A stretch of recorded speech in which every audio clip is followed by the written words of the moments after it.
I know a lot of people who think that changing their mind about something of central importance to them is some kind of flaw. And that's never been my opinion. I've always thought that if you come to think differently about something important to you, that can actually be a good thing.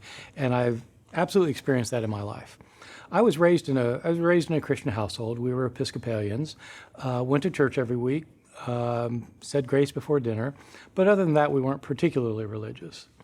When I was in high school, when I was 15 years old, I started associating with a Youth for Christ group in my high school because some of my friends were in it, and I thought that was interesting. And through that, I had a born-again experience. The leader of this group was probably in his mid-20s, who was a very charismatic personality, very forceful, who convinced me that even though I'd gone to church my whole life, I wasn't really a Christian because I hadn't made a personal commitment to Christ as my Lord and Savior.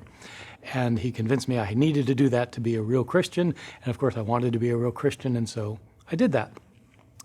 I was a pretty good student in high school. I wasn't a superstar or anything, but I was pretty good. And so I had some choices about where to go to college. And I was debating between going to Kansas University to be on the debate team, or to go to Moody Bible Institute, where this fellow, this 20-something fellow named Bruce, had gone.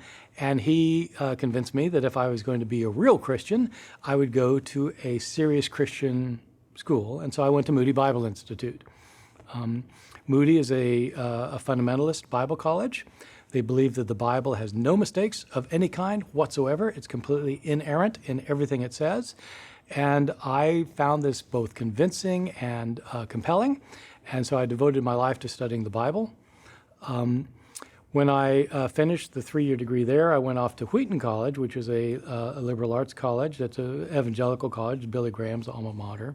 There I majored in English, and I studied Greek as my ancient language, and I decided that I really wanted to pursue Greek at a graduate level.